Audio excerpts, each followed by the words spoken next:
When I was a boy, I wanted to become a physicist like my hero Einstein, until I realized the much bigger impact of building an artificial scientist, much smarter than myself.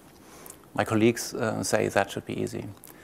And let this artificial scientist do all the remaining work. That's the plan. Now, I became an artificial intelligence researcher. And it's a good time to be one, because AI research is going to make 40,000 years of human-dominated history going to converge soon, in a few decades, around the year 2040, which I call Omega. Some call it the singularity, but I like Omega better because that's what Teilhard de Chardin called it 100 years ago. And also because it sounds so much like, oh my God. Let me show you this pattern of accelerating, exponentially acceleration in the most important events of human history, which started 40,000 years ago with the emergence of Homo sapiens sapiens from Africa. And we take a quarter of that time, Omega minus 10,000 years. Exactly the next big chapter in the history books, the emergence of civilization, agriculture, domestication of animals, first villages. And we take a quarter of that time, Omega minus 2,500 years. That's exactly the axial age, as Jaspers calls it, when all the major religions are founded in India, China, Old Testament. And the ancient Greeks lay the foundations of the Western world as we know it, with harmonic music, formal reasoning, steam engines, organized sports, democracy, and we take a quarter of that time.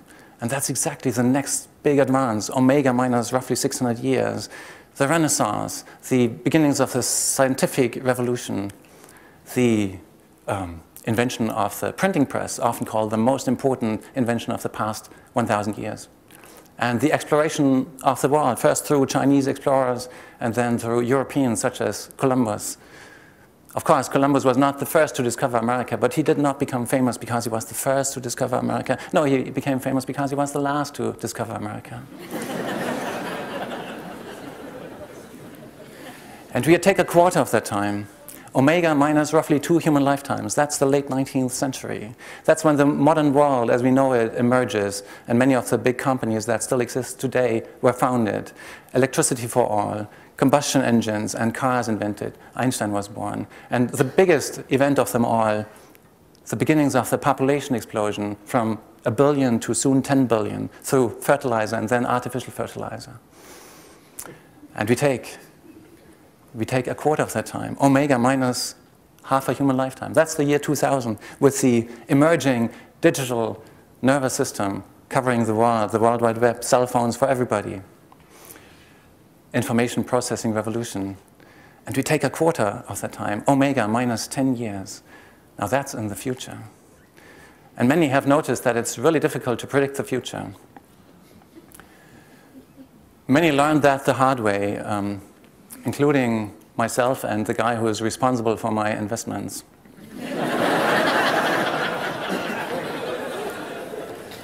However, some things can be confidently predicted. For example, within a few decades, we will have computers that are faster than human brains. So such computers do not exist yet, but they will soon, because every 10 years, the computational power per Swiss franc grows by a factor of 100 or 1,000. It grows by a factor of 100 as computation time per dollar, because the dollar is deflating so rapidly. Now you say, okay, maybe computers will be faster than human brains then, but they lack the general problem-solving software that humans have, which apparently can learn to solve all kinds of problems. But that's too pessimistic, because at the Swiss AI lab, which I'm heading, the Swiss AI lab, it's here in Lugano. In the new millennium, we already developed a mathematically optimal, theoretically unbeatable type of universal problem solvers for living in unknown environments. So at least from a theoretical point of view, the blueprints already exist. They are not quite practical yet for several reasons. However, at the same time, we have extremely practical artificial neural networks that work or are inspired a lot by what we have in our brains. Artificial neurons interacting to solve collectively complex problems and learning to do so. In fact, the networks developed in my lab are currently winning all kinds of pattern recognition competitions. For example, they are now the best method for recognizing connected French handwriting, but also Arab handwriting, but also Chinese handwriting. Although none of us speaks a word of Chinese or Arabic, and our French is also not so good. But we don't have to program these things. They learn by being exposed to many, many, many training examples. Millions of them. And then from there they extract the irregularities and they learn to generalize. Just a few months ago, we participated in the traffic sign recognition contest. Traffic sign recognition is important for self-driving cars, for example. Many teams around the world participated in that contest, but finally we came out first, and the second best result was not by another machine learning competitor. No, it was by humans. Now you say, okay, maybe you will have faster computers faster than human brains and better pattern recognizers and whatever, but these machines will never be creative. But that's too pessimistic. At the Swiss AI Lab, in the group that I'm heading, we developed this theory, formal theory of fun and creativity, which nails down the nature of curiosity and creativity and exploration of the world in a way that allows us to implement it on machines.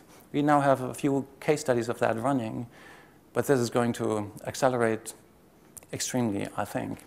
Let me explain in a few lines what is the nature of a creative machine. As you are interacting with the world, you are observing a longer and longer history of data, which you are shaping through the actions that you're executing. Now, all the time, your brain is trying to find irregularities, novel, unknown irregularities in the data, trying to make sense of the world, trying to be a better predictor, better encoder of the data. You can measure any novel irregularity as follows. Before you have recognized, discovered the irregularity through some sort of learning algorithm, you need so many computational resources to encode the data. After having discovered the regularity, you need only so many computational resources. Because any regularity means that you can save computational resources such as synapses or computation time. You can measure that. That's a real number. That's the wow effect that you are experiencing as you are discovering a new regularity. You can give that wow effect to the separate module, which is trying to select actions that lead to more data that has the property that you can learn something about the world, that you can discover new unknown regularities. It's possible to build machines that maximize the future expected wow effects or rewards of that time. Just like a physicist tries to come up with a new experiment which leads to more observations that hopefully follow some previously unpublished physical law which allows to compress the data. Just like a composer tries to come up with a new melody or a new sequence of harmonies, regular but unexpected because not yet known, such that you again get these wow effects. Just like a comedian tries to come up with funny stories where the unexpected punchline at the end relates back to the rest of the story in a regular way, such that you get again this type of wow effect. You know, before I came here, I thought this is going to be just another TEDx talk, and there won't be much of an audience, but you are actually a large audience by my standards. The other day, I gave a talk, and there was just a single person in the audience.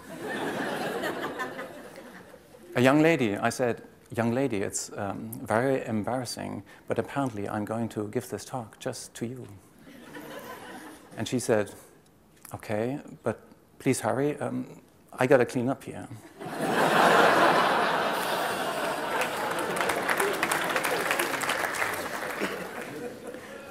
The formal theory of fun and creativity explains why some of you find that funny. If you didn't get all of what I was saying, just look it up on the web. It's easy to find. So currently we just have these little case studies of artificial explorers, curious, creative machines. But in a few decades, there will be creative machines that will generate their own self-generated tasks, trying to better figure out what to do in the world and what can be done in it. And they will have more computational power than human brains. And this will have consequences. My kids were born around 2000. The insurance mathematicians say they are going to see the year 2100 because they are girls. A substantial fraction of their life they will spend in a world where the smartest things are not humans, but the artificial brains of this emerging robot civilization, which we are probably going to see, and which is presumably even going to spread throughout the solar system and beyond, because space is really nice to robots, not to humans. It's hostile to humans, but nice to robots. This will change everything, much more than, say, global warming.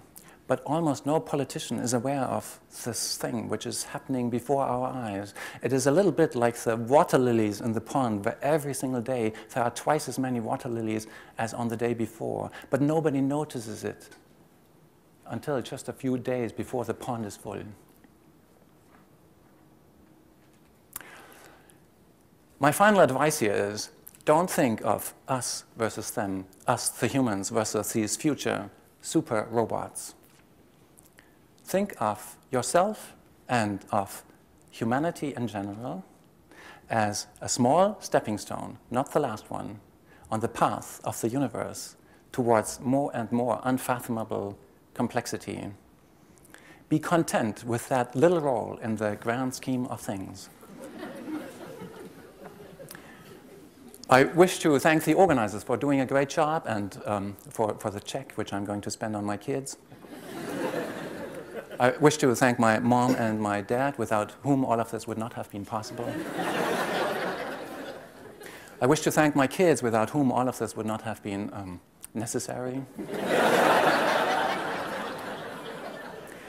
And I wish to thank you, my lovely audience, for your patience.